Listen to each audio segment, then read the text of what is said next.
Segala puji bagi Allah, Tuhan semesta alam ya. Dialah yang menciptakan, dialah yang memiliki dan dia yang mengatur segala yang terjadi di muka bumi. Dia yang menurunkan penyakit dan dia yang menurunkan kesembuhan untuk penyakit tersebut. Dia yang menciptakan manusia dan dia yang menyediakan segala fasilitas untuk kehidupan manusia. Maka hendaklah kita senantiasa mengingat bahwa segala sesuatu yang ada pada diri kita itu semuanya dari Allah Azza wa Jalla. Wa ma bikum min ni'matin famin Allah. Kalaupun kita mendapatkannya lewat perantara seseorang, dia hanya perantara. Dia hanya sebab. Siapa yang memberikan? Allah Rabbul Alamin. Nasihat Nabi alaihi salatu wassalam kepada Mu'ad bin Jabal, sahabatnya radhiyallahu ta'ala anhu, agar tidak meninggalkan doa di penghujung setiap salat. Membaca apa? Allahumma a'inni ala dzikrika wa syukrika wa husni ibadati. Ya Allah, bantulah hamba untuk senantiasa mengingatmu, bersyukur kepadamu, dan beribadah yang baik kepada Allah Azza wa Jalla. Allahumma salli wa sallim ala abdika wa rasulika habibina wa sayyidina Muhammadin wa ala alihi wa ashabihi ajma'in. Ya Allah, semoga salawat dan salam, berkah dan nikmat senantiasa Engkau curahkan untuk hamba kekasih-Mu, untuk baginda Nabi kita Muhammad alaihi salatu wassalam, untuk keluarga beliau, untuk istri-istri beliau, untuk putra-putri beliau, dan untuk seluruh sahabat Nabi. Semoga Allah meridhai kita bersama mereka. Amma ba'd. Jamaah rahimakumullah, khususnya teman-teman di Departemen Objin. Kenapa kita terus belajar?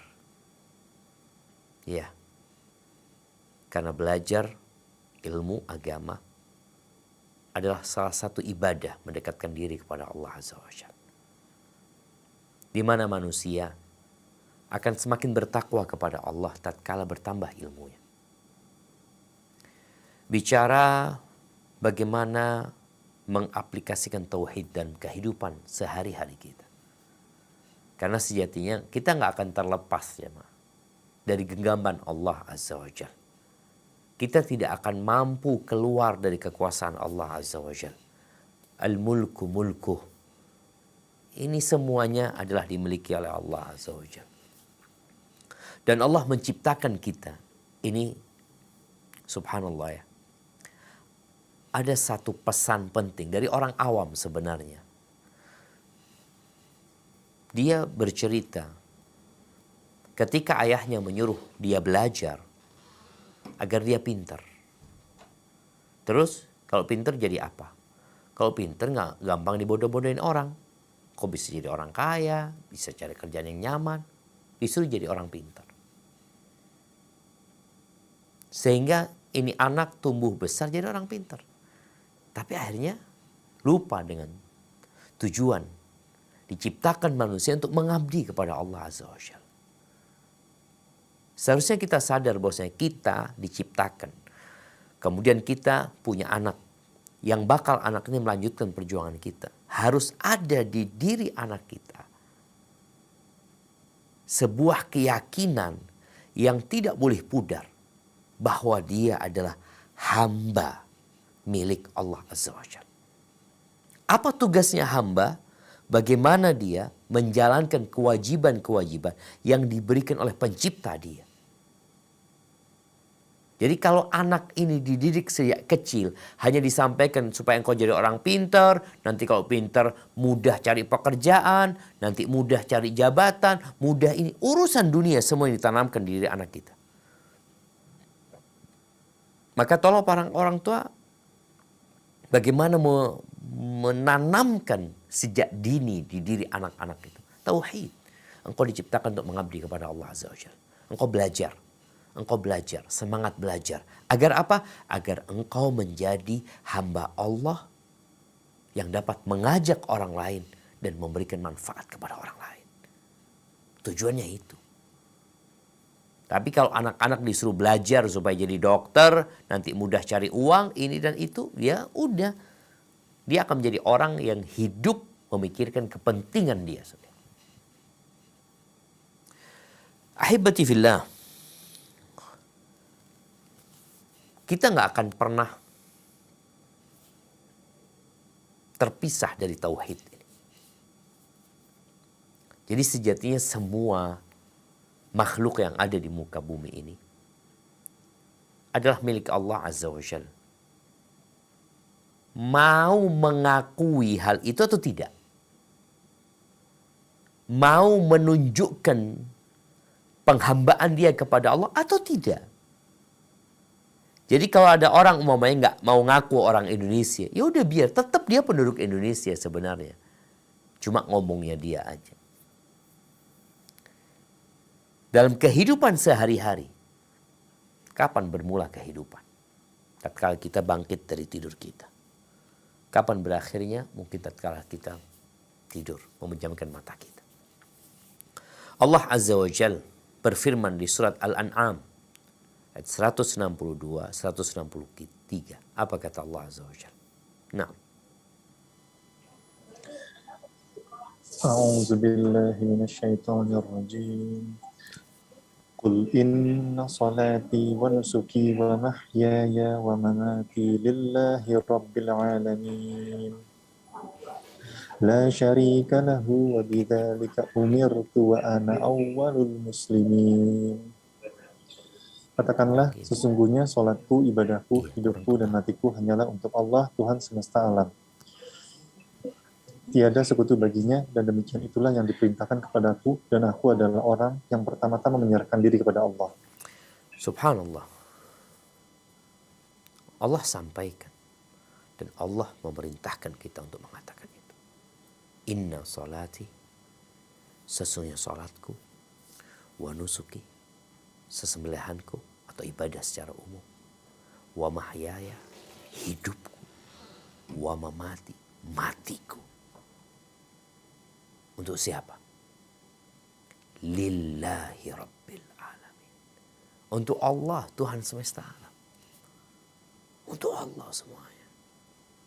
La syarika, nggak ada sekutu bagi Allah. Nggak ada. Allah itu esa. Wa bidzalika umirtu. Dan itu perintah Allah. Wa ana awwalul muslimin. Dan aku adalah orang yang menyerahkan diri kepada Allah Azza wa Jalla. Jadi ahibati fillah, orang yang benar-benar mewujudkan tauhid dalam kehidupan dia, sehari-hari dia, maka dia akan menjadi orang yang berbahagia dimanapun dia berada. Dimanapun dia berada.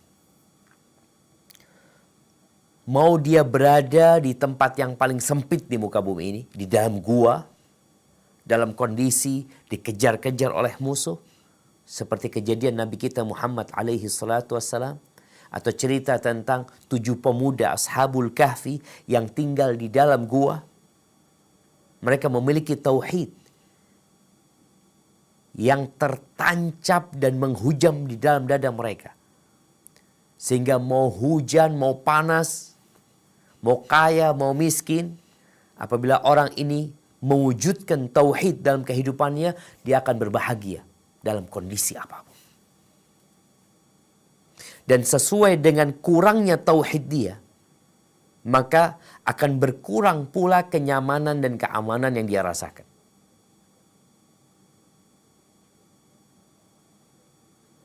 Dalam sehari, kadangkala ada fase-fase kita cemas, ya. Kebingungan, was-was, kekhawatiran. Ini ada hubungannya dengan tauhid.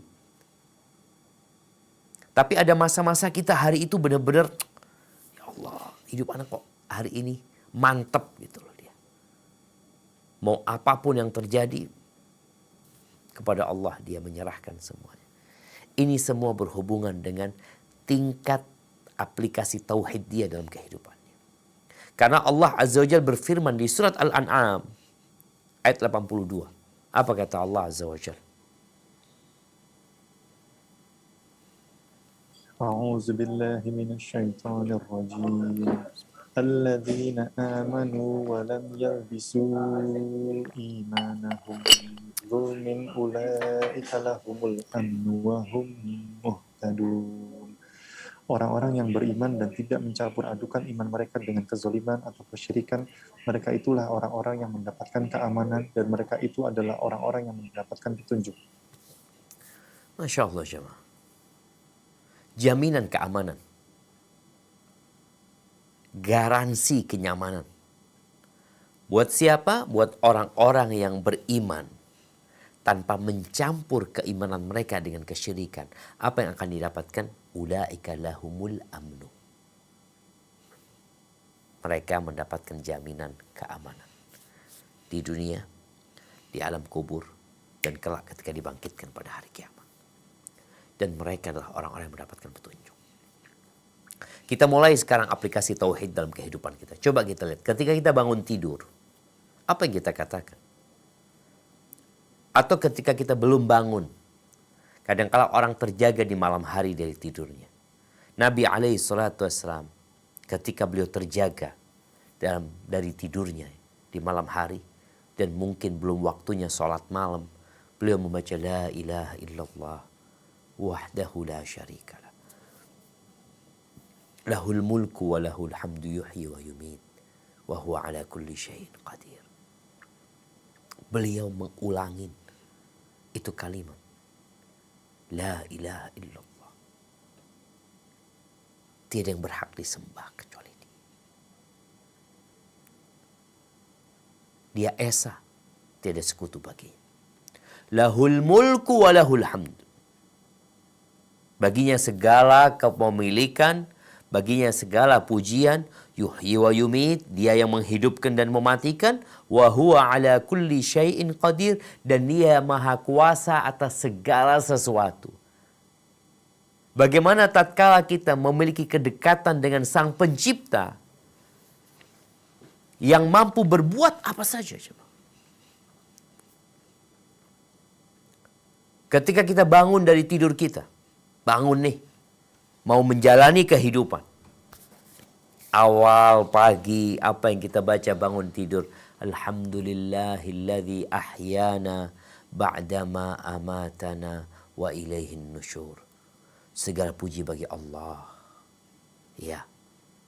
Siapa Allah? Yang menghidupkan kita setelah kita mati. Yang membangkitkan kita dari tidur kita. Dan kepadanya kita akan kembali. Bayangin jemaah. Tiap pagi kita meyakini kita akan balik kepada Allah Azza wa Jalla. Allah yang menghidupkan kita. Allah yang mematikan kita. Kemudian kita mulai dengan sholat subuh. Mungkin ada yang sholat tahajud. Sholat qobliyah subuh. Sholat subuh sebagai bentuk pengabdian kepada pencipta langit dan bumi ini. Sebelum menjalani kehidupan, sebelum berangkat kerja, sebelum kemana-mana, kita mulai dengan mengabdi kepada Allah Azza wa Jal. Bisa dilihat bagaimana kita mengatakan Allahu Akbar. Allahu Akbar. Sami Allahu liman hamidah. Rabbana walakal hamd. Allahu Akbar.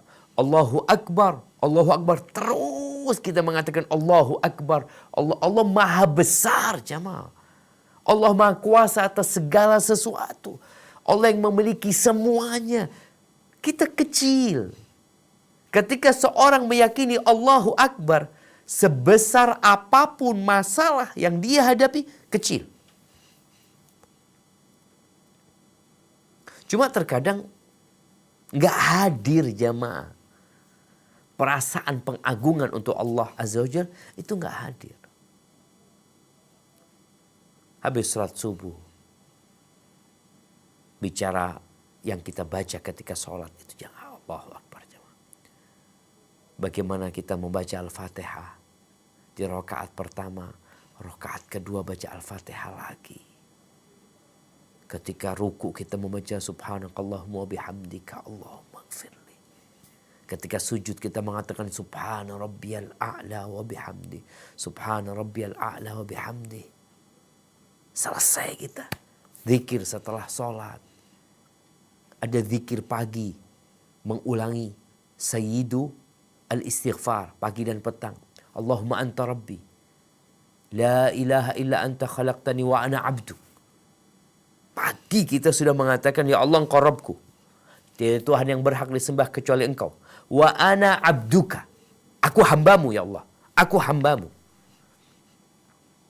Sebagian kita menjadi abdi negara, kerja di lembaga negara. Sebagian kita kerja di lembaga swasta. Dimanapun engkau bekerja, ingat, Allahumma anta rabbi, la ilaha illa anta khalaqtani. Supaya kita tahu, ya Allah, engkau Rabbku, engkau yang memiliki aku, tiada yang berhak disembah kecuali engkau yang menciptakan aku. Engkau yang menciptakan aku. Nggak ada perasaan congkak, sombong. Ketika orang mengatakan, ya Allah, engkau yang menciptakan aku. Wa ana abduka, aku hambamu ya Allah. Aku budakmu. Aku abdimu ya Allah. Sehingga seorang muslim ketika dihadapkan kepada dua pilihan, yang satu melakukan perbuatan yang dibenci oleh Allah Azza wa Jal, tapi dia mentaati atasannya. Yang satu, ketaatan kepada Allah, dia dibenci sama atasannya, maka dia nggak peduli dibenci sama semua orang. Yang ada dalam diri dia, aku adalah hamba Allah Azza wa Jal, dan aku harus melakukan apa yang Allah perintahkan. Ahibati fillah, bagaimana seorang muslim mengatakan kepada Allah, abu'u laka bi ni'matika alayya wa abu'u laka bi dzambi. Ya Allah, aku mengakui dengan semua nikmat yang kau berikan ya Allah. Dan aku mengakui dosa-dosa yang kau kerjakan. Aku mohon ampun kepadamu ya Allah. Nanti di sore hari diulangi lagi pernyataan itu. Terus orang hamba ini, ketika dia keluar dari rumahnya, apa yang dia katakan? Bismillahi tawakkaltu ala Allah. Semua keyakinan-keyakinan yang tidak berdasar dan tidak berlandaskan syariat, maka dia abaikan.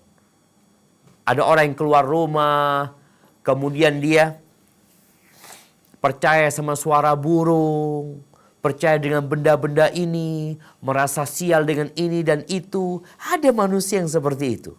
Ada yang di pagi hari kita ngeliat ada orang yang memberikan sesajen ke tempat peribadatan dia. Dia meminta kepada siapa? Dia minta keselamatan. Iya. Dia takut dengan bencana. Dia tidak ingin hidup menderita. Dia tidak ingin sengsara. Tapi ternyata dia minta kepada selain Allah Azza wa Jalla. Seorang mukmin, enggak, dia keluar katakan bismillah tawakkaltu ala Allah. Dengan nama Allah, aku serahkan semuanya kepada Allah Azza wa Jalla. Kenapa? Kembali dia meyakini. La haula wa la quwata illa billah. Tidak ada daya, tidak ada kekuatan kecuali dengan pertolongan Allah Azza wa Jalla. Ketika seorang muslim keluar dari rumahnya, dia mengatakan hal ini, subhanallah. Dia telah mewujudkan itu tauhid. Apalagi kalau bicara tadi, doa pagi dan petang terus dia baca. Yang semuanya berisi permohonan kepada Allah Azza wa Jalla. Karena memang sejatinya hanya Allah yang dapat membantu dan menolong.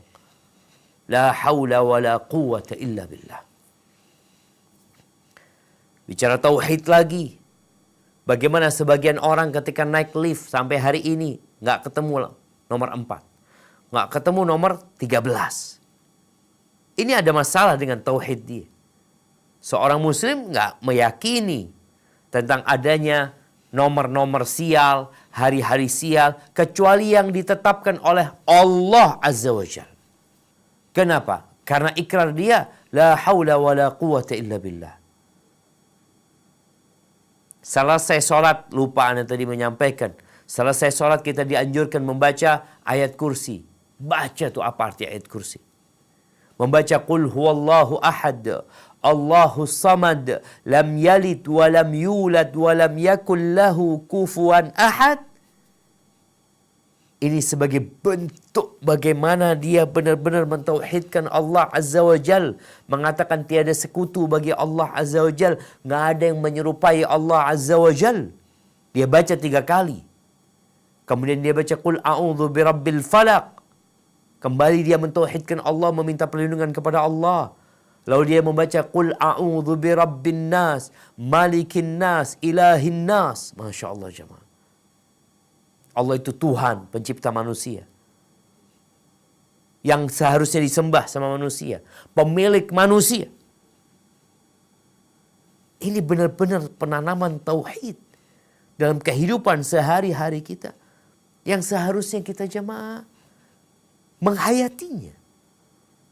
Semua dengan pertolongan Allah. Nggak ada ketakutan kecuali kepada Allah Azza wa Jalla. Ketika makan dia baca bismillah. Bagaimana dia melihat makanan ada di hadapannya. Dia melihat ada umpamanya ikan laut yang digoreng. Dia melihat ada sayur bayam. Dia melihat ada jagung. Dia melihat ada ayam. Masya Allah. Berbagai macam makanan. Ketika dia hendak mengkonsumsinya, dia mengatakan bismillah, dengan nama Allah Azza wa Jalla aku makan. Subhanallah jemaah. Ketika naik kendaraan, kembali kita mengatakan alhamdulillah, bismillah dulu waktu naik, lalu memuji Allah, lalu mengatakan Allahu Akbar, Allahu Akbar, Allahu Akbar, subhanalladzi sakhkhara lana hadza wa ma kunna lahu muqrinin wa inna ila rabbina lamunqalibun. Dia mengatakan maha suci Allah yang telah menundukkan bagi aku kendaraan ini, yang sebelumnya kita tidak dapat menguasainya, dan kita akan kembali kepada Allah Azza wa Jalla. Terus ditanamkan tauhid di diri kita jemaah. Itu kalau bicara tadi naik kendaraan. Ketika makan baca bismillah, selesai makan alhamdulillahilladzi at'amani wa saqani wa ja'alani minal muslimin. Kemudian dalam kehidupan ini manusia berharap rezekinya lancar. Jiwa raganya aman. Dengan cara apa dia? Dengan cara memohon kepada Allah Azza wa Jalla. Tapi ada sebagian orang yang dia mencari sebab-sebab yang tidak Allah tetapkan. Masih ada yang pakai cincin keramat, cincin kebal mungkin. Ada yang pakai gelang-gelang di tangannya. Ada yang percaya seperti itu. Mana tauhidmu? Bukankah engkau mengatakan la ilaha illallah? Tidak ada yang berhak disembah kecuali Allah Azza wa Jalla. Lalu kenapa engkau menggunakan jimat-jimat tersebut sebagai penangkal bala? Nabi SAW mengatakan man ta'allaqa tamimatan faqad asyrak. Barang siapa yang menggantungkan jimat-jimat maka dia telah melakukan kesyirikan. Ahibati fillah yang muslim, coba engkau lihat apa yang kau pakai dari jimat-jimat tersebut. Engkau kan ingin keselamatan, maka mintalah kepada Allah Jalla Jalaluh. Kemudian ahibati fillah, bicara kehidupan sehari-hari yang kita berkomunikasi sama saudara kita. Kita dilarang untuk bersumpah kecuali dengan nama Allah Azza wa Jalla. Man halafa falyahlif billah.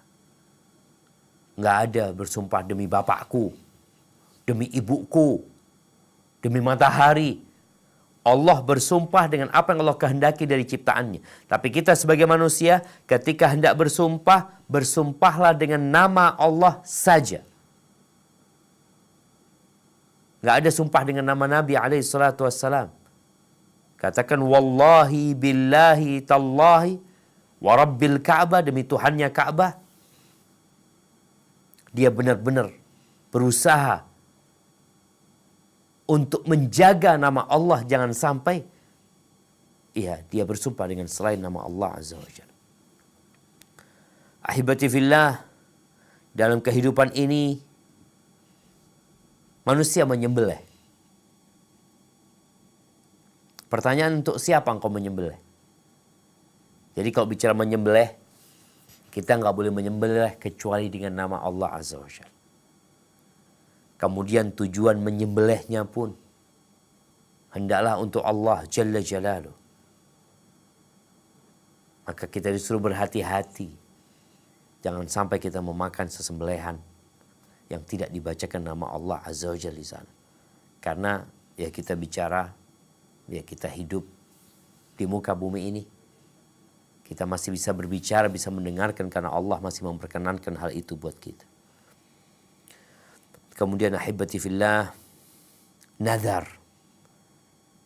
Untuk menyempurnakan tauhid kita, maka bernazarlah untuk Allah Azza wa Jalla.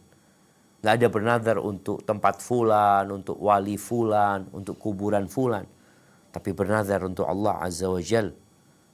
Karena Nabi alaihi salatu wassalam ketika beliau menyuruh para sahabatnya bernazar, maka adalah bernazar kepada Allah atau hanya untuk Allah semata. Dan nazar ini dikeluarkan dari orang yang bakhil. Kalau sembuh aku akan sedekah. Nggak usah nunggu sembuh, sekarang kau sedekah. Allah mau sembuhkan, Allah tinggal mengatakan kun. Tapi engkau ingin sedekah, sekarang sedekah buat Allah Azza wa Jalla. Allah janji akan Allah kasih ganti. Kemudian meminta perlindungan. Masih ada manusia-manusia yang meminta perlindungan kepada tempat-tempat keramat. Tempat-tempat yang angker. Yang mereka berpikir, ya, kalau kita tidak meminta perlindungan akan membahayakan kehidupan mereka. Rasulullah sallallahu alaihi wasallam, beliau pernah bersabda mengatakan, man nazala manzilan. Barang siapa yang disinggah satu tempat. Faqala a'udzu bikalimatillahi tammati min syarri ma khalaq. Lalu dia berkata, aku berlindung dengan kalimat-kalimat Allah yang maha sempurna dari kejahatan ciptaannya. Lam yadurrahu syai'un hatta yarhala min manzilihi dzalika rawahu Muslim. Maka tidak akan ada sesuatu pun yang membahayakan dia sampai dia meninggalkan tempat itu. Pulang ke rumahnya. Dia benar-benar mentauhidkan Allah. Ada orang yang meminta perlindungan kepada penunggu yang ada di sana. Yang terkadang mendorong dia untuk menyembelih sesuatu untuk selain Allah Jalla Jalaluh. Maka ahibati fillah, ketika engkau butuh perlindungan, mintalah kepada Allah Jalla Jalaluh. Allah menceritakan di surat Jin tentang adanya manusia-manusia yang cemas, yang takut, yang khawatir. Lalu apa yang mereka lakukan? Mereka mencari perlindungan, mereka meminta penjagaan kepada selain Allah Azza wa Jalla. Kepada jin-jin, penunggu yang ada di tempat itu. Allah Azza wa Jalla katakan, wa annahu kana rijalun minal insi ya'udzuuna birijalin minal jinni fazaduhum rahaqa. Sesungguhnya ada kelompok laki-laki dari kalangan bangsa jin, bangsa manusia yang meminta perlindungan kepada bangsa jin. Maka jin membuat mereka semakin takut, membuat mereka semakin khawatir, membuat mereka semakin capek. Maka nanti harus ngasih sesajen lagi, sesajen lagi, sesajen lagi. Karena dia dibikin takut sama jin. Kau nggak kasih sesajen, oh aku akan bahayakan dirimu. Padahal sejatinya mereka tidak dapat memberikan manfaat dan tidak pula dapat memberikan mudarat. Ahibati fillah. Kemudian Allah Azza wa Jal dalam kehidupan sehari-hari kita ini, yang sejatinya kalau kita lihat ya rutinitas yang kita kerjakan. Dari pagi, kalau tadi kita makan, bagaimana kita menjadikan makan kita, sarapan kita, mentauhidkan Allah dengan membaca bismillah, ditutup dengan alhamdulillah, segala puji bagi Allah Azza wa Jal. Kemudian ketika kita keluar rumah, membaca doa keluar rumah, naik kendaraan doa naik kendaraan, kemudian kita akan ketemu dengan ada sholat duha mungkin, kemudian ada sholat zuhur. Bagaimana tatkala kita mendengar adzan kita dianjurkan untuk menyimak dan menjawabnya. Ketika dia mengatakan la asyhadu an la ilaha illallah, kita pun mengatakan asyhadu an la ilaha illallah. Ketika dia mengatakan asyhadu anna Muhammad Rasulullah, kita pun mengatakan asyhadu anna Muhammadar Rasulullah. Ketika dia mengatakan hayya 'alas salah, hayya 'alal falah, kita mengatakan la haula wala quwwata illa billah. Tiada daya dan tiada kekuatan kecuali dengan Allah Azza wa Jalla. Ahibbati fillah. Bicara mewujudkan tauhid dalam kehidupan kita. Nih, buat yang gak punya anak, dia hendaklah memohon kepada Allah, berdoa agar dikasih anak Allah. Bagi yang sedang persiapan lahiran, maka hendaklah dia berdoa memohon kepada Allah Azza wa Jalla. Bagi yang sedang sakit, bagi keluarga yang punya keluarga sedang sakit, maka kuatkan permohonanmu kepada Allah Azza wa Jalla. Karena Allah mengatakan, Udu'uni astajib lakum, mintalah kepada aku, pasti aku kabulkan. Dan Nabi SAW mengatakan, A'jazun nas man ajaza anid du'a. Orang yang paling lemah adalah orang yang gak bisa berdoa. Allah buka pintu pemberian buat manusia dengan syarat mereka meminta dan memohon. Ini orang gak minta. Kemana aja dia gak minta. Bagaimana kita mendidik anak-anak kita agar menjaga tauhid mereka. Di saat banyak tontonan-tontonan yang tidak mendidik anak untuk menjadi abdi Allah Azza wa Jalla.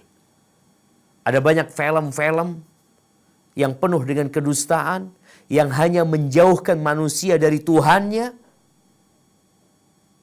Mereka gambarkan adanya manusia-manusia super di alam semesta ini. Bohong.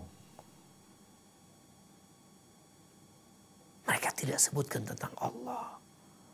Kemana Allah Azza wa Jalla? Maka perlu ditanamkan di dalam diri anak-anak bagaimana mentauhidkan Allah Azza wa Jalla. Oleh karena itu nasihat Luqman kepada anaknya. Yang pertama diwasitkan, wa idh qala Luqmanu libnihi wa huwa ya'idhuhu ya bunayya la tusyrik billah inna syirka la zulmun azim. Wahai ananda, engkau jangan melakukan kesyirikan. Jangan. Kenapa? Inna syirka la zulmun azim. Kesyirikan itu adalah kezaliman yang besar, kezaliman yang nyata, jemaah. Wallahi sahih. Ketika anak ditanamkan di dirinya mentauhidkan Allah Azza wa Jalla, maka dalam kehidupan ini akan dapat menjaga diri, insya Allah. Oh Ustadz ini ngomong tentang syirik. Nggak tepat ngomong tentang syirik di Indonesia. Loh, kenapa? Orang Indonesia sudah mayoritas Muslim. Apakah kalau sudah Muslim ada jaminan dia mati dalam kondisi Islam? Nggak ada. Oleh karena itu Nabi SAW setelah beliau hijrah meninggalkan kota Mekah, berada di kota Madinah, beliau terus menanamkan di diri para sahabatnya untuk mentauhidkan Allah Azza wa Jalla. Jauh dari segala bentuk kesyirikan. Karena memang ada yang menganggap syirikan itu nggak ada di Indonesia. Gimana nggak ada? Udah selesai dengan diutusnya Nabi Muhammad SAW, nggak ada kesyirikan. Padahal Allah Azza wa Jalla berfirman, وَلَقَدْ أُوحِيَ إِلَيْكَ وَإِلَى الَّذِينَ مِنْ قَبْلِكَ لَإِنْ أَشْرَكْتَ لَيَحْبَطَنَّ عَمَلُكَ وَلَتَكُونَنَّ مِنَ الْخَاسِرِينَ. Telah diwahyukan kepadamu dan kepada orang-orang para nabi sebelummu. Jikalau engkau melakukan kesyirikan, semua amalanmu akan gugur, jemaah. Dan kau akan menjadi orang-orang yang merugi. Maka ahibati fillah, bicara tauhid dalam kehidupan ini sudah harga mati. Yang gak bisa tawar-tawar lagi, jemaah. Hendaklah semua amalan kita itu ikhlas lillahi ta'ala. Dan sesuai dengan tuntunan Rasulullah SAW. Kenapa? Karena beliau yang diutus sebagai Rasul. Karena beliau yang dikasih amanah untuk menyampaikan agama Allah ini kepada umat manusia. Ahibati fillah. Kalau bicara amal, jangan asal beramal. Dalam kehidupan sehari-hari kita sedekah, kita sholat, kita berzikir, kita membantu orang lain. Ingat, tidak semuanya diterima. Innama yataqabbalullahu minal muttaqin. Allah Azza wa Jalla hanya menerima dari orang-orang yang bertakwa. Hanya menerima dari orang-orang yang bertakwa. Dan Allah mengatakan, وَمَا أُمِرُوا إِلَّا لِيَعْبُدُوا اللَّهَ مُخْلِصِينَ لَهُ الدِّينَ. Dan tidak diperintahkan kepada mereka kecuali agar mereka beribadah kepada Allah secara ikhlas. Mukhlisina lahuddin. Hunafa. Mereka condong meninggalkan kesyirikan menuju kepada tauhid. Itu ibadah yang seharusnya dilakukan oleh seorang hamba. Ketika menjadi seorang dokter, dia mengobatin pasien, pasien itu sembuh. Maka ingat, yang menyembuhkan dia bukan dokter. Bukan obat yang diberikan. Tapi siapa yang menyembuhkan? Allah Jalla Jalaluhu yang menyembuhkan dia. Karena kadang-kadang dua pasien, yang satu sehat, yang satu mati. Juga bagaimana menanamkan di diri mereka bahwa kita milik Allah Azza wa Jal. Kita mengatakan inna lillahi wa inna ilaihi raji'un. Kita akan kembali kepada Allah Azza wa Jal. Ahibati fillah. Akan ada orang-orang yang meninggalkan tauhid, yang melakukan kesyirikan, padahal baju dia masih membawa nama Islam. Nabi alaihi salatu wassalam, bagaimana beliau menyebutkan, la taqumus sa'ah, tidak akan terjadi kiamat hatta yalhaqa hayyun min ummati bil musyrikin, sampai ada satu kampung dari umatku yang bergabung dengan umat musyrikin. Wa hatta ta'buda fi'amun min ummatil awthan, dan sampai kelak ada dari umatku yang menyembah berhala-berhala. Akan ada, jawab. Maka jangan merasa aman.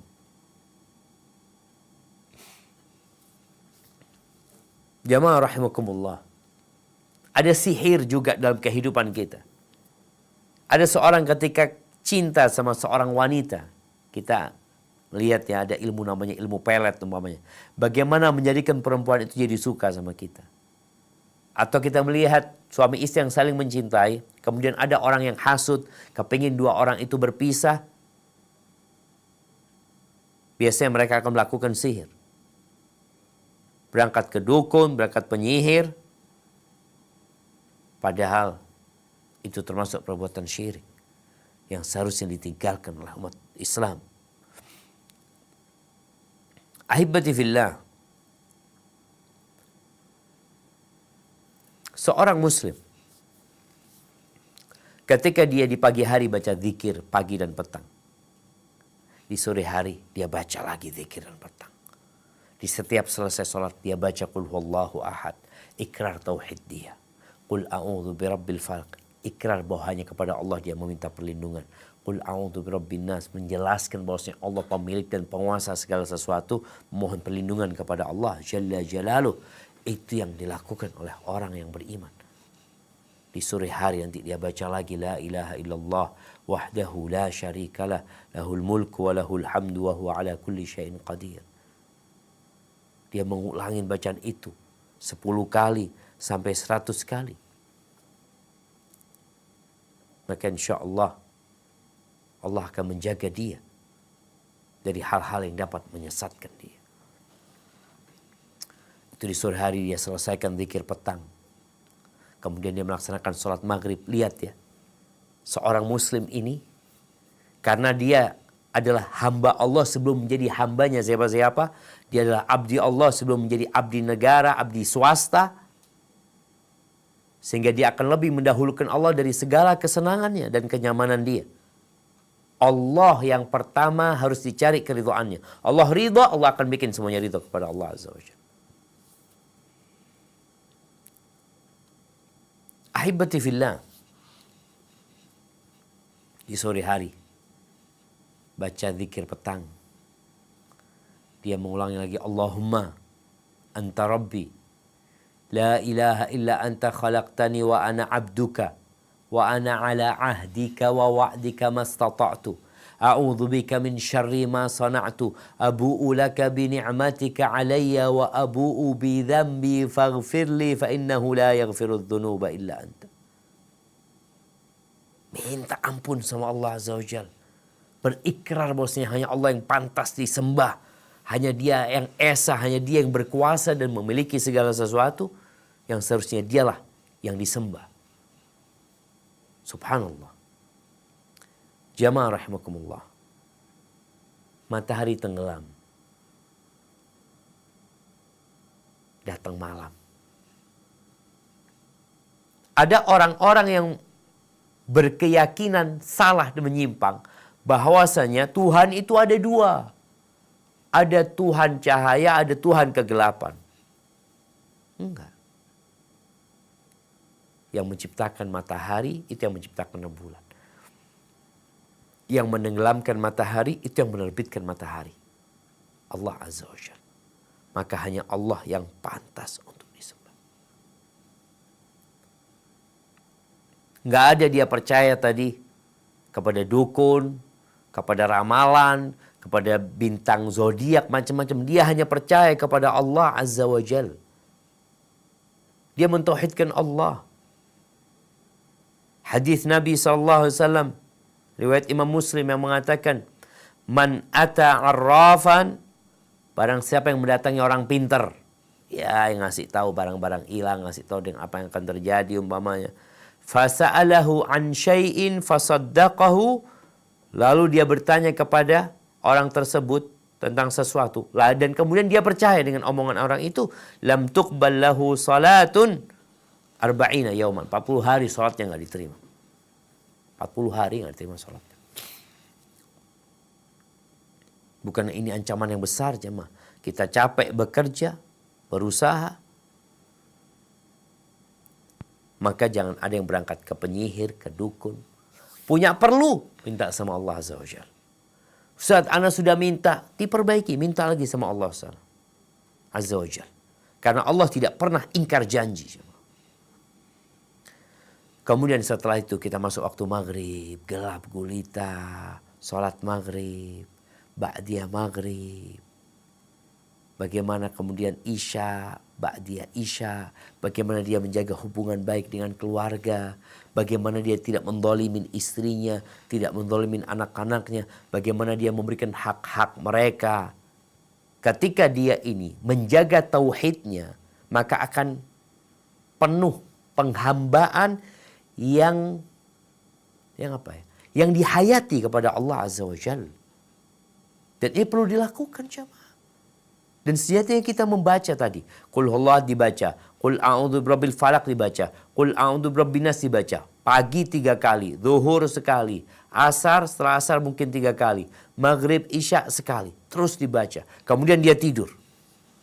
Apa yang terjadi ketika dia tidur? Bagaimana dianjurkan yang mau tidur itu membaca zikir-zikir yang banyak sekali. Salah satunya Allahumma qini azabak yauma tab'atsu ibadak.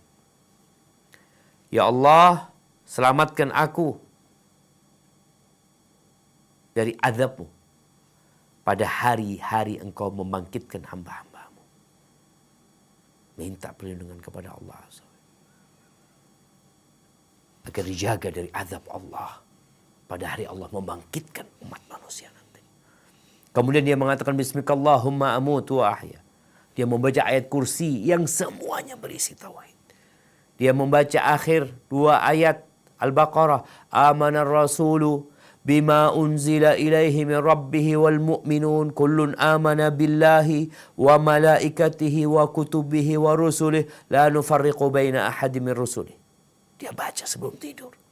Kemudian dia tidur bismikallahumma amutu wa ahya. Atau doa-doa yang lainnya. Jadi dia mulai hidupnya dengan tauhid. Dia tutup dengan tauhid. Dia katakan bismikallahumma amutu wa ahya. Memohon kepada Allah Azza wa Jal. Karena memang semuanya milik Allah Jalla Jalaluh.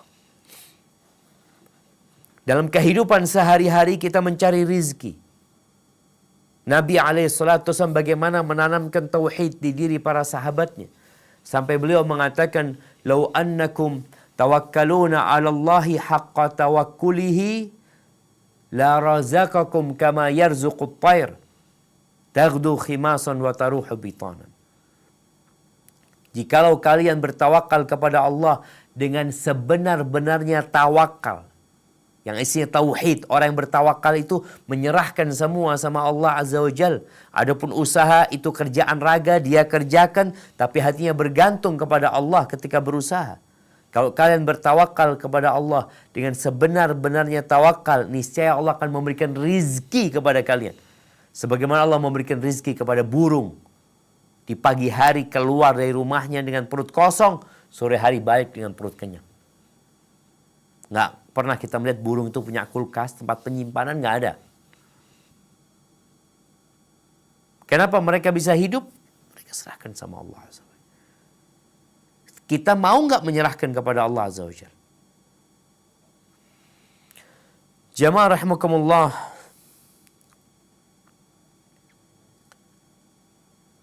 Dalam kehidupan ini masih ada yang percaya dengan ilmu nujum, ya, zodiak itu baca berita yang bintangnya Sagittarius, Scorpio, apa bulan ini lagi kayak gini, kayak gitu. Ingat, bukankah engkau mengatakan la ilaha illallah? Maka hendaklah engkau melakukan segala sesuatu untuk mendapatkan keridhaan Allah Jalla Jalaluh. Ahibbati fillah, masih banyak sebenarnya kalau kita lihat mengaplikasikan tauhid dalam kehidupan kita. Tapi yang jelas tadi, gambaran ringannya bagaimana sejak kita bangun tidur sampai kita memejamkan mata kita tidur, hendaklah semua diisi tauhid. Ketergantungan kepada Allah Azza wa Jalla. Ingat Allah yang menurunkan hujan. Dalam kehidupan sehari-hari, ini orang-orang kalau bikin acara, takut turun hujan, dia panggil pawang hujan. Yang menurunkan hujan Allah Azza wa Jalla. Bagaimana supaya nggak hujan? Ya minta sama Allah. Karena memang pemiliknya adalah Allah Azza wa Jalla. Kadang-kala di kekeringan, dia kepingin minta hujan. Kepingin ada hujan, minta lagi sama Allah Azza wa Jalla. Karena sejatinya Allah yang memiliki segala-galanya, jemaah. Ini yang harus tumbuhkan di diri kita. Dalam kehidupan kita sehari-hari, kita mau berangkat kerja, mau istirahat, mau makan, mau minum, mau tidur, mau bangun tidur. Apapun yang kau kerjakan, yang sedang mengais rezeki, mencari harta, tetap niatkan, ambisikan buat akhirat kita. Karena dunia ini cepat atau lambat kita akan meninggalkannya. Dan ahibati fillah yang terakhir. Kadangkala kita ditakut-takutin sama setan. Sehingga akhirnya bisikan-bisikan itu membuat kita cemas, membuat kita ketakutan. Karena kita ketakutan maka kita nurut dengan apa yang diminta oleh setan. Katakan hasbunallah wa ni'mal wakil. Cukup Allah. Cukup Allah. Karena Allah pemilik segala-galanya. Allah sebaik-baiknya pelindung. Maka seorang hamba ketika dia senantiasa mencukupkan dengan Allah Azza wa Jalla tadi, hidup dia akan tenang, jemaah. Diserahkan sama Allah apapun yang akan terjadi. Mati, hidup, sehat, sakit, nikmat, azab dalam kehidupan dunia ini. Dia serahkan semuanya kepada Allah. Namun dia berusaha untuk menjaga tauhidnya. Mempraktekkan keyakinannya dalam kehidupan kita.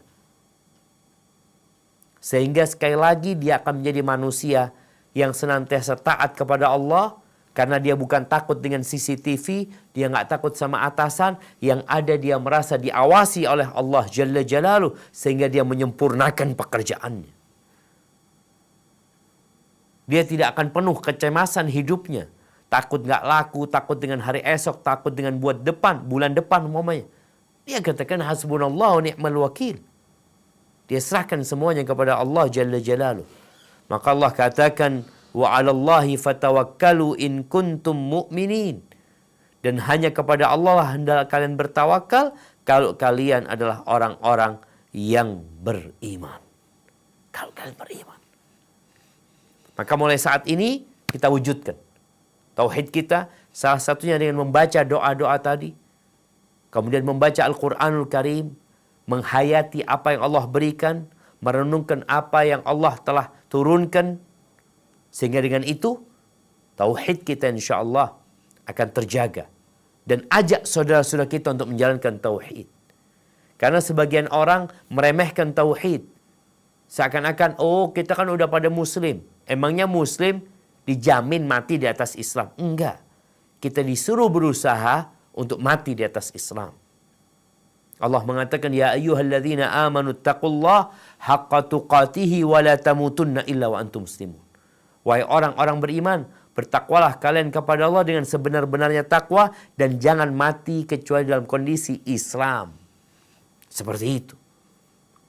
Maka coba kita praktekkan. Mulai semua dengan doa, hati bergantung kepada Allah Azza wa Jal. Apapun yang terjadi, kita punya Allah. Bicara nyari rezeki, mungkin ada sebagian yang pulang nggak bawa duit. Tapi ingat, bahwa saya ngasih rezeki Allah Azza wa Jal, dan rezeki itu bukan hanya uang. Kadangkala waktu luang dan kesehatan itu nikmat yang lebih besar daripada sekedar harta. Taib ahibati fillah, makanya kita perlu belajar tauhid, apa aja tauhid, apa aja kesyirikan, dengan harapan tadi kita dapat mempraktekkan tauhid dalam kehidupan ini dan menjauhi tindakan-tindakan yang mengandung unsur kesyirikan yang masih banyak terjadi.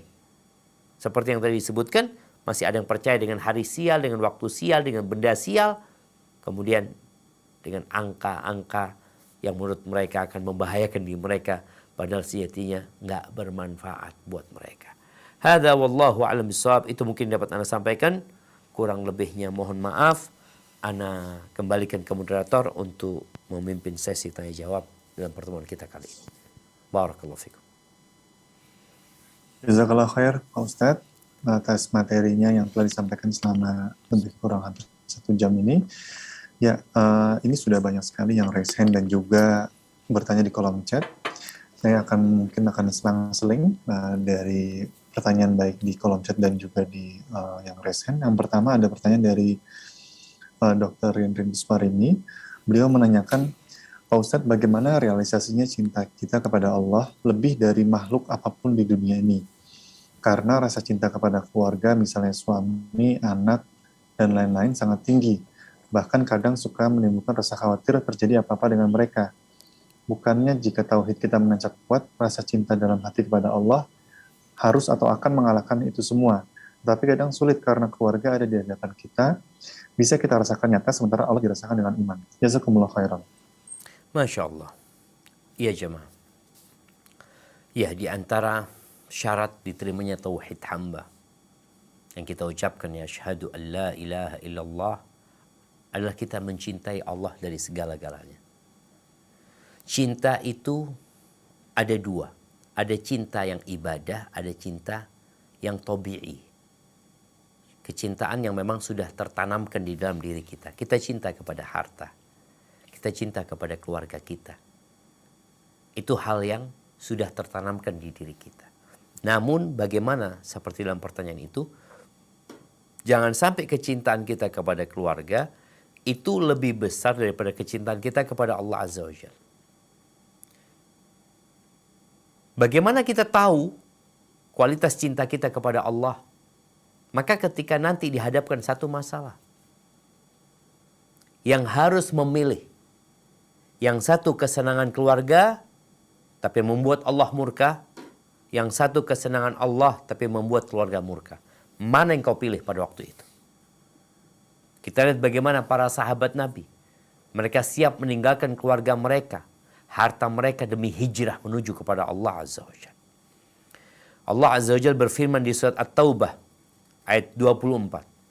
Kata Allah Azza wa Jalla, "Qul in kana aba'ukum", katakan, apabila orang tua kalian, wa abna'ukum, anak-anak kalian, wa ikhwanukum, dan saudara-saudara kalian, wa azwajukum, pasangan-pasangan hidup kalian, wa ashiratukum, bangsa kalian.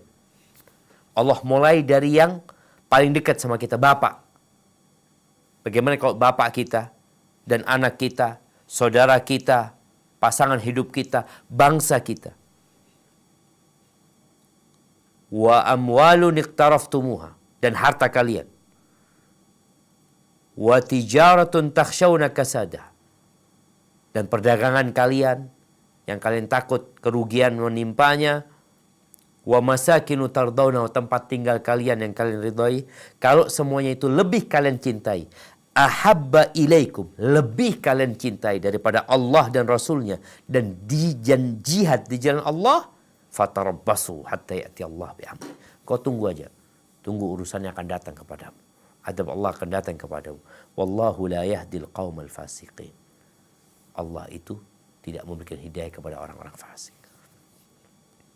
Makanya kecintaan kita kepada keluarga kita, kepada anak kita juga harus karena Allah Azza wa Jalla. Sehingga ketika pasangan hidupnya nggak sholat, ya kita benci. Gimana sih ini kepala keluarga nggak sholat? Benci kepada dia. Lakukan kemaksiatan, kita benci kepada kemaksiatan dan pelaku kemaksiatan tersebut.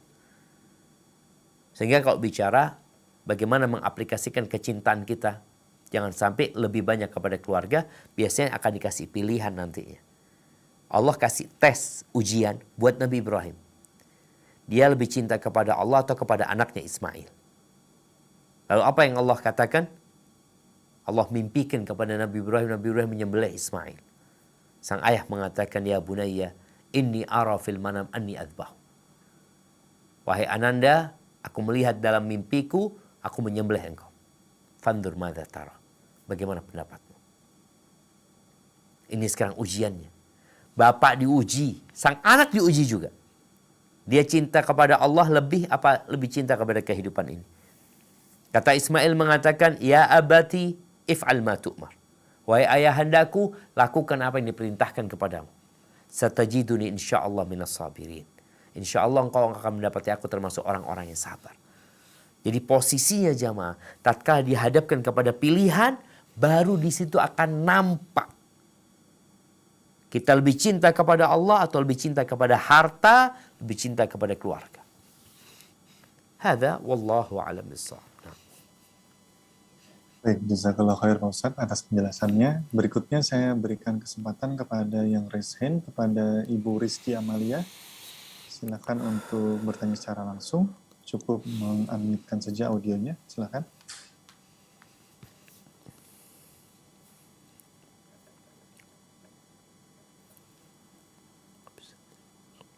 Bismillahirrahmanirrahim. Assalamualaikum warahmatullahi wabarakatuh, Ustadz. Waalaikumsalam warahmatullahi wabarakatuh. Ahlan wa sahlan. Naam, tafadhali. Afwan, izin tanya. Jadi saya ini baru mengenal manhaj salaf ini beberapa setahun atau 2 tahun belakangan. Qadarullah suami belum mendapatkan hidayah. Dan kita sering berdebat tentang masalah tauhid, yang mana beliau itu pemikirannya sangat amat keras dan agak susah untuk dinasihatin. Terus kalau kita bilangin, kalau saya nasihatin itu suka kata siapa, atau bahkan kadang keluar kata-kata yang saya dengarnya tuh miris gitu Ustaz. Kayak semacam misalnya ada yang nasihatin untuk naik haji dan segala macam, dia selalu bilang tuh, buat apa naik haji, kata dia, cuman memperkaya orang Arab. Saya takut sekali kata-kata beliau itu menjadi kufur gitu loh Ustadz. Saya takut sekali saya salah, atau saya harus mempertahankan atau tetap bersabar bersama beliau gitu loh Ustadz. Syukran, jazakallah khairan. Masya Allah. Sahih jemaah. Berat sekali ya.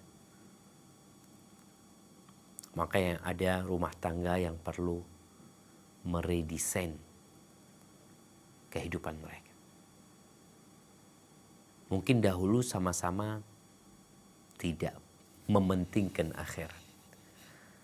Sama-sama sibuk mencari dunia. Ketika di tengah jalan, salah satunya dikasih hidayah sama Allah Azza wa Jalla, sedangkan yang satunya belum dapat, maka harus ada perjuangan nih. Kalau dicerita tadi istrinya yang dapat hidayah duluan, bagaimana sekarang mengajak suaminya kepada Allah Azza wa Jalla. Bagaimana mengenalkan dia kepada Allah Jalla Jalaluh. Apa yang harus dilakukan? Yang pertama berdoa. Yang kedua, ngajak suami ziarah kubur umpamanya. Untuk melembutkan hati dia. supaya dia tahu tentang hakikat kehidupan ini. Bahwa kita diciptakan sejatinya untuk mengabdi kepada Allah dan kita akan meninggalkan dunia ini. Kalau diajak haji tadi jawabannya, haji itu hanya memperkaya orang Arab. Subhanallah jemaah. Orang Arab nggak butuh dengan kedatangan kita. Allah juga nggak butuh dengan kedatangan kita. Kita yang butuh. Kita yang perlu. Dan harta yang dikeluarkan untuk melaksanakan ibadah haji, itu Allah akan kasih ganti yang lebih baik dari itu. Jadi kalau bicara pertanyaannya itu, apa yang harus dilakukan ya? Bertahan dengan kondisi suami seperti atau berpisah.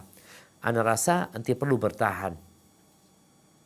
Dan untuk berusaha membuat suami faham dengan apa yang hendak engkau sampaikan. Kalau dia bertanya dari mana ini dan itu, kau berusaha punya jawaban untuk hal itu. Ajak suami untuk datang kajian ya. Didoakan suaminya. Karena terus terang, An-nas a'da ma jahilu. Manusia itu kata Imam Syafi'i, dia akan menjadi musuh terhadap sesuatu yang dia tidak mengenalinya. Ketika dia nggak kenal sama manhajus salaf, dia akan mencela, memaki. Ketika dia tidak kenal dengan fulan, mamanya, dia biasa-biasa aja. Tapi ketika dia kenal, dia tahu, biasanya akan terjadi perubahan. Maka bagaimana sekarang mengenalkan suami kepada Allah Azza wa Jalla. Bukan hanya bicara hukum, tapi dia kenal sama Allah. Kemudian dia tahu Allah Azza wa Jalla yang menurunkan syariat ini. Kalau tadi bicara haji. Haji ini Allah yang menetapkan. Walillahi 'alan nas hajjul baiti man istata' ilaihi sabila. Siapa yang wajib haji? Yang mampu melakukan perjalanan ke sana. Engkau nggak mampu, nggak wajib. Jadi mungkin terus berdoa, kemudian terus berusaha untuk melembutkan hati suami dengan diajak ke kuburan, ajak ke tempat-tempat musibah. Tapi pada akhirnya kita tahu yang punya hidayah Allah Azza wa Jalla. Allah Azza wa Jalla mengatakan kepada Nabi SAW, innaka la tahdi man ahbabta, engkau tidak akan dapat memberikan hidayah kepada orang yang kau cintai. Walakin Allah yahdi man yasha wa huwa a'lamu bil muhtadin. Akan tetapi Allah memberikan hidayah kepada siapa yang Allah kehendaki.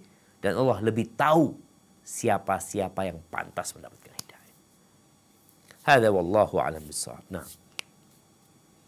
Baik, jazakallah khair Pak Ustadz atas penjelasannya. Berikutnya ada pertanyaan lagi Pak Ustadz. Bismillah, Assalamualaikum warahmatullahi wabarakatuh. Afwan Ustadz, izin bertanya, bagaimana sikap Anda sebagai orang tua yang hanya sanggup menyekolahkan anak di sekolah negeri, yang mana guru agamanya belum mengenal sunnah, mengajarkan doa setelah sholat yang bukan sesuai sunnah, dan menyuruh murid menghafalkan sholawat nariyah, serta kebidahan lainnya. Mohon nasihatnya Ustaz, jazakallahu khairan, barakallahu fiik. Masya Allah, barakallahu fiik. Iya, orang tua bakal ditanya sama Allah Azza wa Jalla. Ditanya tentang tanggung jawab yang diberikan kepadanya. Apa yang kau ajarkan kepada anakmu? Apa yang kau sampaikan kepada anakmu? Didik apa anakmu? Bagaimana ketika nggak mampu untuk menyekolahkan anak di sekolah yang agamis, sekolah yang sesuai dengan sunnah karena faktor biaya? Maka hendaklah orang tua menguatkan keimanan anaknya, menyampaikan kepada anaknya pokok-pokok masalah agama. Ketika dia hendak beramal, maka sampaikan, kau perlu punya dua pertanyaan. Yang pertama, untuk siapa engkau beramal? Yang kedua, apakah amalan tersebut dilakukan oleh Rasul SAW atau tidak? Dilakukan oleh para sahabatnya atau tidak? Sehingga ketika anak yang dikasih pegangan ini, dia akan menjadi anak yang kritis. Dia akan bertanya, apakah yang seperti ini adalah diajarkan oleh Allah dan Rasulnya atau hanya karangan belaka? Jadi orang tua kalau bicara dimintain pertanggungjawaban, ya dia akan dimintain pertanggungjawaban. Tinggal sekarang bagaimana dia mengkondisikan anaknya supaya tidak terpengaruh dengan hal-hal yang tidak sesuai dengan sunnah. Karena kesian sama dia. Ilmu yang diajarkan di awal itu, awal-awal sekolah biasanya akan menempel dan melekat di diri dia. Maka tolong para orang tua, berusaha untuk memberikan pelajaran tambahan umpamanya di rumahnya sebelum berangkat sekolah, ditanamkan tauhid di diri dia, ditanamkan kecintaan kepada asyhadu anna Muhammad Rasulullah sallallahu alaihi wasallam, yang harapannya tugas dia sudah selesai. Karena tugas orang tua, ingat, orang tua jangan hanya menjadi mesin pencari uang ya. Allah mengatakan ya ayyuhalladzina amanu qu anfusakum wa ahlikum nara. Wahai orang-orang beriman, jagalah diri kalian dan keluarga kalian dari api neraka. Hadza wallahu a'lam bissawab. Nah. Baik, kemudian Pak Ustadz, ini saya memberikan kesempatan kepada yang raise hand, kepada Ummu Hafaiz, dipersilakan untuk bertanya secara langsung kepada Pak Ustadz, silakan. Assalamualaikum warahmatullahi wabarakatuh, Pak Ustadz. Waalaikumsalam warahmatullahi wabarakatuh. Naam, tafadhal. Anda mau nanya tentang ini sabda Nabi Rasulullah SAW tentang janganlah kalian paksa orang-orang sakit di antara kalian untuk makan dan minum. Sesungguhnya Allah telah memberi mereka makan dan minum. Hadis riwayat Tirmizi. Jadi apa makna dengan hadis tersebut, Ustadz? Dan kedua, gini Ustadz, orang tua anak tuh lama sakit, nggak makan sama sekali, udah hampir 2 bulan nggak makan. Jadi anak terfokus ke hadis ini, itu bagaimana Ustadz? Sedangkan banyak yang menyarankan suruh pergi ke ini, ke itu, katanya cuma hanya diberi air. Pernah anak disuruh, bibi anak suruh pakai air, tapi anak terserahlah. Tapi emang anak nggak kasih ke ibu anak kalau air itu anak sana buang, nggak kasih ke ibu. Itu bagaimana Pak Ustadz? Jazakallah khairan. Mohon penjelasannya Ustadz. Jazakallah khairan. Jazakallah khairan. Assalamualaikum warahmatullahi wabarakatuh. Waalaikumsalam warahmatullahi wabarakatuh. Barakallahu fiik. Ya jemaah, ini berkaitan dengan memaksa orang yang sakit untuk makan dan minum ya. Anak akan bacakan hadis yang tadi dibacakan oleh ibu ya. Hadis ini diriwayatkan oleh Imam At-Tirmidzi yang bunyinya la tukrihu mardakum 'ala ta'am. Jangan paksa orang-orang yang sakit di antara kalian untuk memakan sesuatu. Fa innallaha yut'imuhum wa yasqihim. Sesungguhnya Allah memberikan makan kepada mereka dan memberikan minum.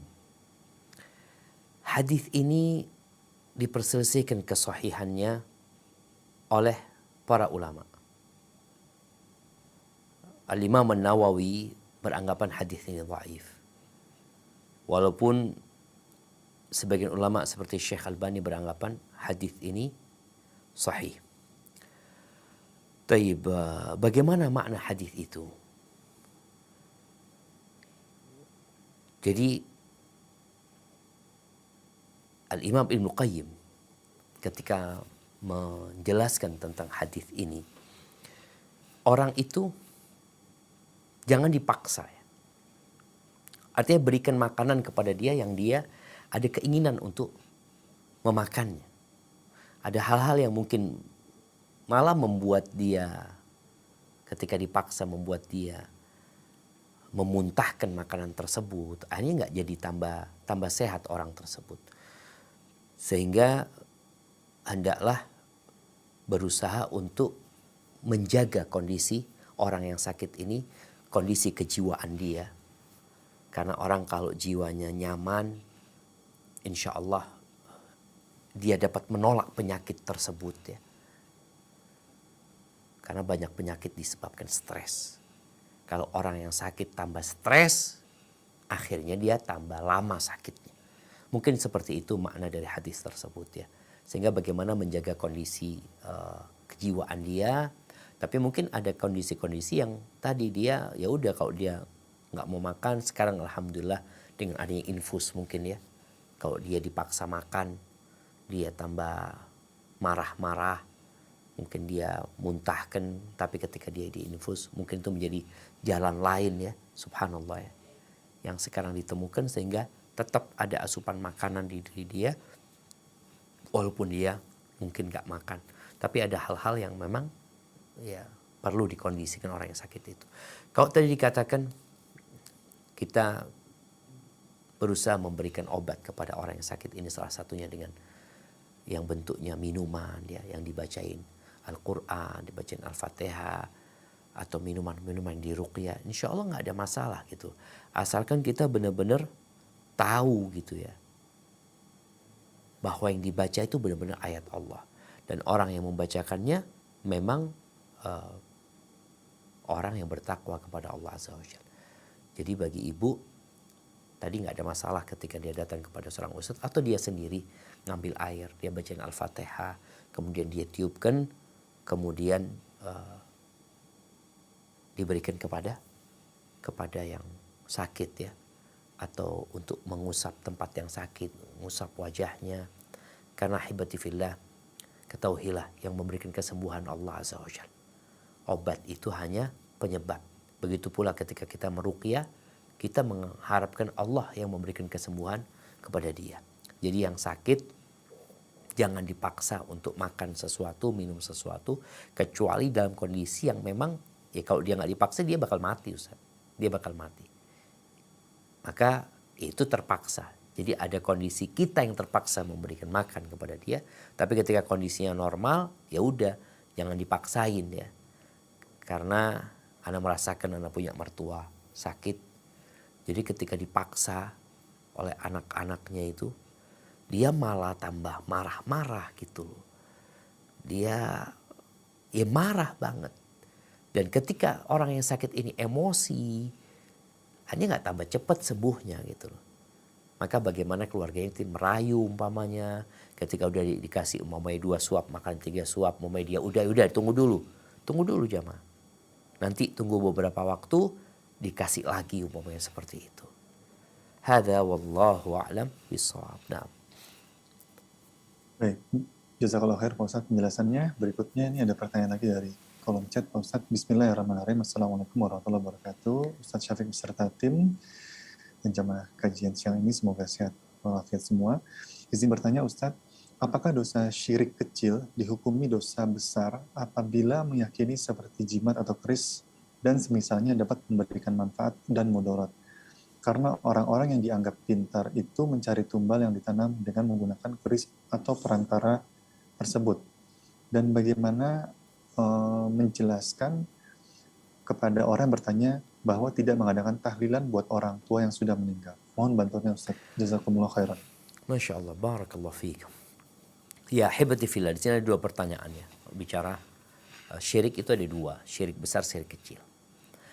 Syirik kecil itu menjadikan sesuatu yang bukan sebab secara syariat atau secara alam, secara ciptaan Allah Azza wa Jalla diyakini sebagai sebab.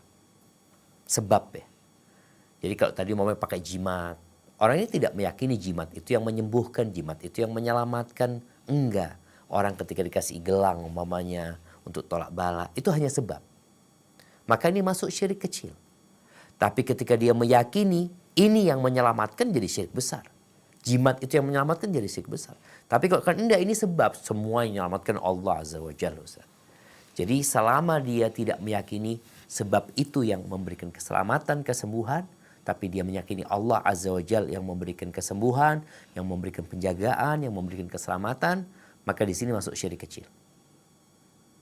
Cuma syirik kecil ini tadi dapat mengantarkan kepada syirik besar. Karena terkadang orang itu meyakini di benda yang dia bawa atau yang dia pakai.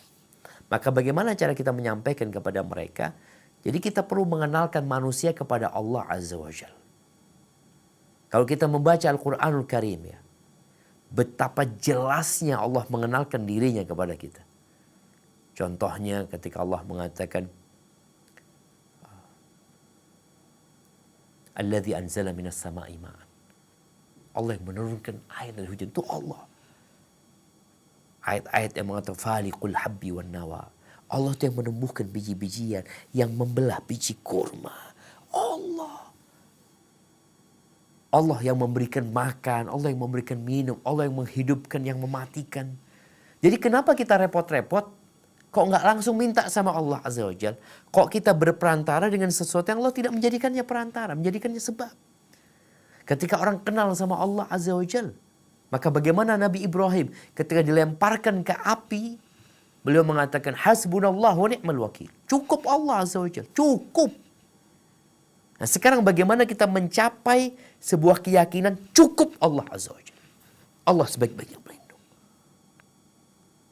Sehingga kita akan terhindar dari segala bentuk kesyirikan. Mau syirik kecil, apalagi syirik besar. Jadi kenalkan mereka kepada Allah Azza wa Jalla.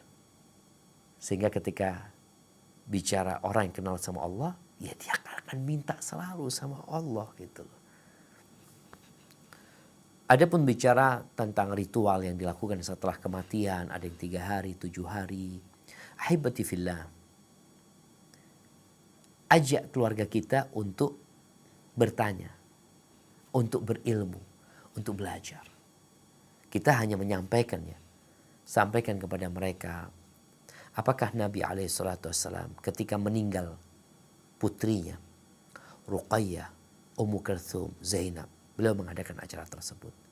Ketika meninggal istrinya yang paling beliau cintai, Khadijah radhiyallahu ta'ala anha, beliau bikin acara tersebut. Ketika meninggal anaknya Ibrahim, yang ditunggu-tunggu sama Nabi SAW, apakah Nabi melakukan acara tersebut? Ketika Nabi sendiri SAW meninggal dunia, apakah ada acara tersebut? Dilakukan oleh Abu Bakar Siddiq, oleh Umar, oleh Utsman, oleh Ali. Ya kita sampaikan seperti itu. Setelah itu ya tugas kita cuma menyampaikan. Kalau mereka nggak melakukan, ya udahlah, kenapa kita harus repot-repot? Tapi kan kita sayang sampai meninggal dunia. Iya, ada amalan-amalan buat orang yang telah meninggal dunia yang seharusnya kita lakukan. Sholat buat mereka, itu sholat jenazah. Mendoakan mereka, istighfar buat mereka, sedekah buat mereka. Maka itu yang bisa dilakukan. Sehingga seorang muslim benar-benar sebelum beramal, dia bertanya. Dia mencari tahu dulu ilmunya. Kalau ternyata memang tidak disyariatkan, kenapa kita harus ribut-ribut jemaah? Hindarilah perselisihan, hindarilah perdebatan, hindarilah ya hal-hal yang menyebabkan ada kebencian dan permusuhan di antara kita. Ajak mereka untuk menuju kepada Allah dan Rasulnya. Fa in tanaza'tum fi syai' farudduhu ilallahi wa rasul. Kalau kalian bertikai dalam satu masalah, maka kembalikan kepada Allah dan Rasulnya. Kepada Allah kembalikan kepada Al-Quranul Karim, kepada Rasul SAW kembalikan kepada sunnah-sunnah Nabi alaihi salatu wassalam. Tapi ingat, kita hanya bisa menyampaikan. Karena biasanya engkau akan dibully, engkau akan dikucilkan, karena dianggap menyelisihi apa yang sudah menjadi tradisi dan budaya. Hadza wallahu a'lam bissawab. Jazakallah khair Pak Ustadz penjelasannya. Berikutnya saya memberikan kesempatan kepada Pak Sony Adiono untuk bertanya langsung kepada Pak Ustadz. Silakan Pak Sony.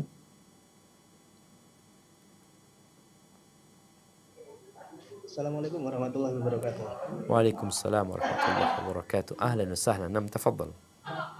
Masya Allah, di kesempatan ini benar-benar yang saya tunggu ini Ustaz, bisa bertemu sama Ustaz Syafiq walaupun berjumpa lewat streaming begitu Ustaz. Masya Allah. Barakallahu fiik. Naam, tafadhal. Ustaz, Nah, banyak saya dengar ceramah dan ngikutin Ustaz Syafiq mengenai materi-materi sebelumnya. Cuma kali ini benar-benar saya ada yang mau saya tanyakan Ustaz. Mengenai begini Ustaz. Kadang saya tahu bersih dalam rumah tangga mendidik anak itu berbeda ketika si ibu atau istri saya itu berperan sebagai bekerja gitu maksudnya Ustaz. Ya. Jadi kan untuk perhatian ke anak itu kan beda gitu kan Ustaz. siap. Padahal saya tahu untuk yang namanya tumbuh kembang anak di fase-fase usia emas gitu ya, menurut penelitian seperti itu kan butuh yang namanya naungan seorang ibu. Subhanallah. Nah, tapi seiring berjalannya waktu dan ini anak saya masih di usia 7 tahun menginjak SD gitu, Ustaz, timbullah keluhan dari istri saya ketika misal ke rumah keluarga besar saya seperti itu Ustaz, di mana orang tua saya itu terkadang apabila bertemu dengan ya anak mantu yang lain seperti itu Ustaz. Begitu istri saya mengeluhkan kepada saya, orang tuamu, yakni ibu saya misalnya gitu, orang tuamu kurang menghargai saya atau mungkin saya tidak bekerja seperti itu Ustaz. Nah, dengan hal demikian saya menyimpulkan bahwa loh, jadi itu penangkapan orang tua saya, tapi dalam konteks rumah tangga saya yang berperan full dan mempunyai kebijakan itu kan saya Ustaz. Iya. Tapi kecenderungan yang namanya dipandang sebelah mata lah, seperti inilah, itu dirasakan oleh istri saya seperti itu, karena mungkin perasaan wanita lebih peka daripada saya. Siap. Tapi Masya Allah Ustaz, tapi dengan adanya, saya merasakan sendiri dengan adanya istri saya keluar kerja, bisa full nungguin anak segala macam, pencapaian dari surah ini, hafalan, Alhamdulillah Ustaz, ini udah progres gitu Ustaz. Masya Allah, Masya Allah. Dia mulai menghidupkan sunnah, ya Alhamdulillah dimampukan untuk ini ya Ustaz, menyekolahkan yang di salaf gitu Ustaz. Dari kegiatannya dari luar sekolah, misalnya berenang, manah, sama berkuda seperti itu, didekatkan gitu. Nah itu hal yang lebih ini ya, lebih nggak enak, nggak gitu seperti itu. Misal seperti kayak yang di ruang lingkup rumah saya seperti itu. Kadang itu sempat ada omongan dianggap aliran apa seperti itu. Padahal masalah kita meresponnya ya pernah, mungkin Ustaz Syafiq juga pernah menyampaikan bahwa kita nggak boleh balas kebodohan dengan kebodohan juga. Kalau kita marah ya terus, benar Ustaz yang saya rasakan dan kami keluarga rasakan itu, kita akan dikucilkan dan itu konsekuensi dari yang atas kita tempuh selama ini gitu Ustaz. Seperti genggam bara api Ustaz sebetulnya. Iya benar. Kita dikucilkan. Nah, kebetulan yang paling dekat dari momentum ini ketika ada anak dari tetangga yang meninggal seperti itu kan, dia mengundang seperti itu Ustaz. Iya. Itu kita pun menolak, ya bakal dikucilkan, ikut ya seharusnya tidak usah ikut, tidak usah diikuti, begitu Ustaz. Siap. Ya itu Ustaz, intinya tadi yang di poin pertama tadi mengenai yang berkaitan dengan keluarga ya. Siap, barakallahu fikum. Iya, pertanyaan yang menarik jamaah ya. Ini di negeri kita melihat memang semua wanita bekerja. Di negeri kita semua wanita bekerja. Nggak ada nggak kerja. Dan perempuan itu harus bekerja. Hanya saja sebagian orang berpikir perempuan itu harus cari duit. Jadi bicara kerja itu cari duit. Sehingga mereka berpandangan seorang wanita yang bekerja di dalam rumahnya, membangun istana, mendidik anak-anak, mempersiapkan generasi masa depan, ngajarin mereka, melayani suaminya, itu dianggap tidak bekerja. Jadi yang dilakukan dari pagi sampai pagi itu bukan bekerja. Ngapain tuh perempuan di rumahnya? Tiduran doang. Dia bekerja jemaah. Maka kalau kita benar-benar menghargai wanita, tolong hargai kerjaan wanita. Hormatin mereka. Muliakan mereka. Tatkala mereka mempersiapkan anak-anak untuk menjadi pemimpin masa depan. Itu kerjaan mereka sebenarnya. Bukan cari duit. Kerjaan cari duit ini kewajibannya suami. Kewajiban. Maka kalau dikatakan tadi ketika bertemu dengan orang tua, dengan ibu, padahal sang anak yang memang minta istrinya fokus mendidik anak-anak dan dia sebagai suami sibuk untuk memberikan nafkah, mungkin dianggap miring oleh sebagian orang tua. Kesian istrinya fulan gak bekerja. Gak bekerja gimana? Kerja dia. Cari duit enggak? Karena cari duit suaminya. Itu kewajiban dalam agama kita jemaah. Yang memberikan nafkah itu suami, bukan istri kasih nafkah sama suami. Tapi bagaimana suami memberikan nafkah kepada istrinya, itu yang wajib dalam agama kita. Terus apa sikap tadi istri dianggap gimana nggak kerja, ya sabar. Jadi kita ini nggak mungkin dapat membuat semua orang ridho dengan kita. Karena orang itu banyak. Mereka punya pikiran yang beragam. Maka carilah keridhaan Allah yang esa. Esa Allah itu. Cari keridhaannya. Dan mungkin perlu ada peran suami untuk senantiasa membanggakan istrinya yang bekerja mempersiapkan generasi masa depan. Dia perlu ungkapkan hal itu kepada ibunya, kepada keluarganya. Dia sampaikan, alhamdulillah, anak benar-benar benar-benar gembira, anak bahagia banget ya. Istri anak fokus di rumah. Dia selalu ada buat anak. Dia selalu ada buat anak-anak anak. Dan alhamdulillah dengan peran istri anak bisa seperti ini, seperti ini. Ini yang perlu disampaikan. Bukan bangga dalam rangka untuk meremehkan orang lain, enggak. Untuk menyampaikan kepada ibu bahwasanya itu pilihan anak, istri anak di rumah. Dan itu yang sesuai dengan agama, insya Allah. Selama memang suami cukup kok. Dan bisa memberikan nafkah. Ini mungkin perlu dilakukan oleh suami ya, agar ya jangan sampai dianggap menantunya oleh ibunya ini menantu yang kurang menantu yang ya nggak sama yang lainnya pada bekerja. Ini anak punya menantu ini satu doang yang nggak bekerja, padahal menantunya itu bekerja. Sampaikan kepada ibu, anak punya istri masya Allah kerja 24 jam nggak pernah libur, sampai hari Ahad pun dia masuk bekerja ketika orang-orang pada liburan dari kerja. Jadi dan untuk kondisi yang ada ya kita memang perlu bersabar dan perlu ada pendekatan kepada mereka ketika kita nggak hadir, umpamanya tadi ada yang meninggal dunia, lakukan yang sesuai dengan sunnah. Kita ikutin jenazahnya, kita sholatin, kita berbagi dengan keluarga yang ditinggal mati, takziah sama mereka. Adapun untuk acara-acara yang memang tidak sesuai dengan sunnah, kita mohon maaf. Insya Allah mereka lambat laun akan faham bahwasanya memang kita sedang berusaha untuk menjalankan Islam apa adanya. Hadza wallahu a'lam bishawab. Sepertinya itu akan menjadi pertanyaan terakhir.